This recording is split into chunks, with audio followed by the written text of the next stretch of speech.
तो नमस्कार दोस्तों, फिर से हाजिर हूँ एक ऐसी घटना को लेकर जो घटना अभी तक सिर्फ एक गुत्थी बनकर रह गई है। अभी तक पुलिस इसको कंफर्मेशन नहीं दे पाई है कि आखिर राजा रघुवंशी की मौत के पीछे किसका हाथ है।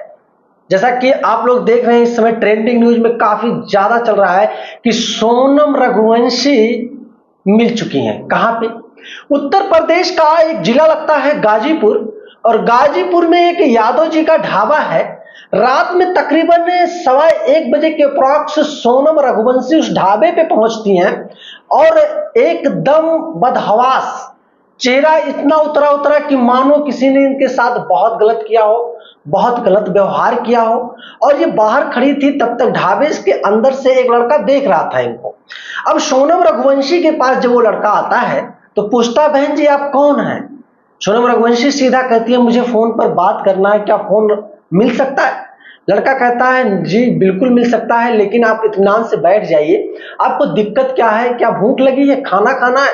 सोनम रघुवंशी कहती है, नहीं मुझे फोन चाहिए। सिर्फ एक ही बात का रट लगाए हुए सोनम रघुवंशी की जुबान से ये बात सुनने के बाद लड़का परेशान हो गया और दौड़ के अपने ढाबे के मालिक के पास, जो यादव जी थे, उनके पास जाता है और बताता है सारी कहानी कि एक लड़की बाहर खड़ी हुई है जिसको ना तो भूख लगी है ना तो प्यास लगी है। वो सिर्फ और सिर्फ मोबाइल फोन मांग रही है कि मुझे बात करना है। अब यादव जी जब ये बात सुनते हैं, दौड़कर उस लड़की के पास बाहर आते हैं और लड़की से पूछताछ करने की बहुत कोशिश करते हैं कि बहन जी आप कौन हो, कहां से आई हो, इतनी रात में आप क्या कर रही हो? लड़की ने सीधा कहा, साहब पहले मुझे फोन दे दो फिर मैं बात करूंगी, मुझे बात करना अर्जेंट है, जरूरी है। अब सोनम रघुवंशी को वो यादव जी फोन दे देते हैं कि हो सकता है लड़की खोई हो, बिछड़ी हो या किसी विपत्ति में हो, मुझसे ना कहना चाहती हो, अपने परिवार वालों से बात करना चाहती हो। तो यादव जी ने अपना मोबाइल फोन दे दिया। लड़की कुछ देर तक अपने परिवार वालों से बात कर रही थी, ये सिर्फ एक आभास था। यादव जी को लग रहा था लड़की कहां बात कर रही है, किससे बात कर रही है। तकरीबन 5 से 7 मिनट तक लड़की ने लगातार बात किया, फिर यादव जी को मोबाइल फोन उसने दे दिया। अब यादव जी जो ढाबा के मालिक हैं वो फिर से पूछने की कोशिश कर रहे हैं, बहन जी अब तो बता दो, मैंने तो आपकी मदद भी कर दी, मैंने तो आपको मोबाइल फोन भी दे दिया, अब तो आप बता दो आपका नाम क्या है, कहाँ की रहने वाली हो? सोनम रघुवंशी कहती है, मैं मध्य प्रदेश की इंदौर की रहने वाली हूं, मेरा नाम सोनम रघुवंशी है। अब यादव जी को ये नाम, ये चीजें सुनी सुनाई लगी। यादव जी तुरंत अपना मोबाइल फोन निकालते हैं, ढाबे के अंदर जाते हैं और नजदीकी थाना यानी कि 112 नंबर पर ये सूचना देते हैं कि एक लड़की मिली है साहब, इस तरीके से नाम बता रही है, आप जल्दी से चले आओ, कहीं पे भी आप हो। अब 112 नंबर पुलिस विथ एसएचओ के साथ पहुंचती है तकरीबन 7 से 8 मिनट के अंदर उस ढाबे पे।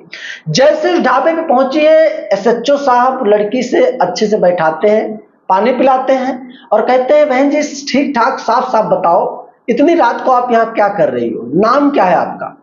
सोनम रघुवंशी फिर वही कहती है, मेरा नाम सोनम रघुवंशी है और मेरे पति का नाम राजा रघुवंशी है जो कि मर चुके हैं, यही सारी बातें बताती हैं। मैं इंदौर की रहने वाली हूं। अब ये सच्चो साहब जब इन बातों को सुनते हैं, तुरंत ये लखनऊ बड़े आला अधिकारियों के पास डायरेक्ट फोन कर देते हैं कि जिस लड़की की तलाश मेघालय पुलिस कर रही है, जिसकी पैरवी गृह मंत्री कर रहे हैं, मुख्यमंत्री कर रहे हैं, जिस केस की पैरवी, जिस केस के पीछे इतनी हाई क्लास की टीमें नियुक्त की गई हैं, उस लड़की को खोजने के लिए वो लड़की साक्षात गाजीपुर में मेरे सामने खड़ी है। साहब आप जल्दी कीजिए।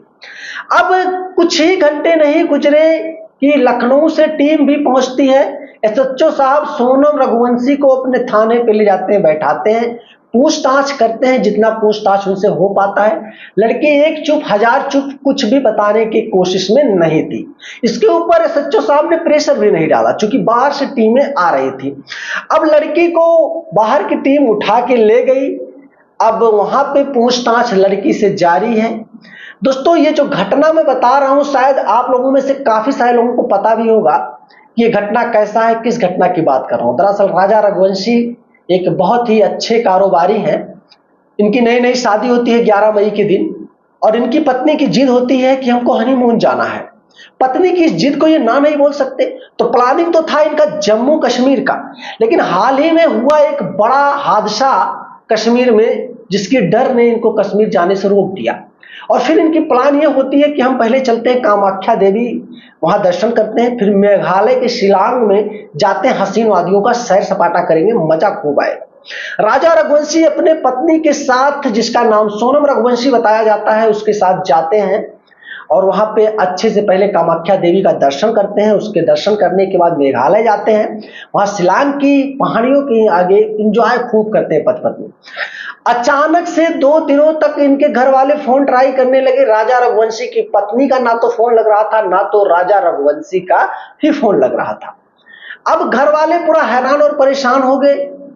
कुछ यूट्यूबर्स का मदद लिए ताकि वीडियोज वायरल किया जा सके, कानून तक पहुंचे।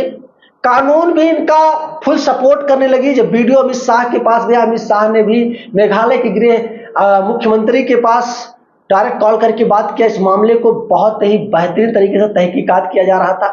दरअसल राजा रघुवंशी की जो लाश बरामद हुई थी, उसके शरीर पर कई सारी चोटें हैं, अंग कुछ कटा कटा भी हुआ है।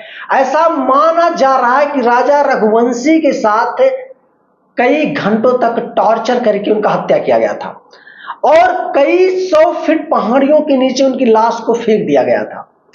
अब सोनम रघुवंशी एकदम साफ सुथरे वस्त्र में, जो कि काला टी शर्ट, काले जींस के लिबास में पकड़ी गई हैं, पहुंचे हैं। एक प्रकार से आप कह सकते हो इन्होंने भागने की कोशिश की या नहीं की, जैसा कि ये गाजीपुर में पाई गई हैं। इनका अचानक पाया जाना, जो कि 8 जून 9 जून की रात का करीब 1:30 बज रहा था, 3:30 बजे तक इनको पुलिस कस्टडी में ले लिया गया है। पूछताछ बहुत ही बेसब्री से किया जा रहा है, अच्छे से किया जा रहा है, ताकि एक एक कड़ी के बारे में जाना जाए। कौन है इसके पीछे, किसका हाथ है, राजा रघुवंशी की मृत्यु कैसे हुई, इन सारी चीजों के बारे में अभी तक खुलासा पूर्णतः नहीं हो पाया है। और सोशल मीडिया पर, ट्विटर पर, इंस्टाग्राम पर इन चीजों की खबरें जोरों से फैलनी शुरू हो चुकी है कि सोनम ही है राजा रघुवंशी की कातिल। अभी तक इस सच्चाई पे कुछ भी पता नहीं चल पाया मेरे दोस्तों।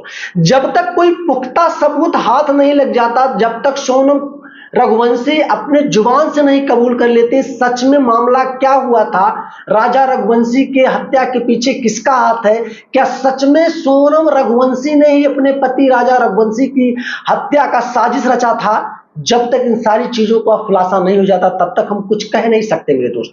किसी के भी ऊपर उंगलियां नहीं उठा सकते। हो सकता है किसी के गिरोह में सोनम रघुवंशी थी और वहां से किसी ना किसी तरीके से फिल्मी स्टाइल में निकलकर भागी हो और अभी तक ये एकदम परेशान हो, हैरान हो, इनकी जुबान से बोली ना निकल रही हो। अभी कुछ भी नहीं कहा जा सकता मेरे दोस्त। तो जब तक कोई उचित चीजें ना समझ में आए, ना हम जान पाए, तब तक हम सोनम रघुवंशी के ऊपर भी उंगलियां नहीं उठा सकते। हालांकि इस केस से रिलेटेड जो भी जानकारियां होंगी, जो भी कुछ सबूत, जो भी कुछ चीजें हम तक पहुंचेंगी, हम एक वीडियो के माध्यम तक से आप तक जरूर मैं पहुंचाऊंगा मेरे दोस्तों। बस वीडियो पे एक लाइक कर देना, चैनल पे नए हो तो सब्सक्राइब कर लेना। मिलूंगा फिर एक सच्ची सी कहानी को लेकर, तब तक के लिए जय हिंद।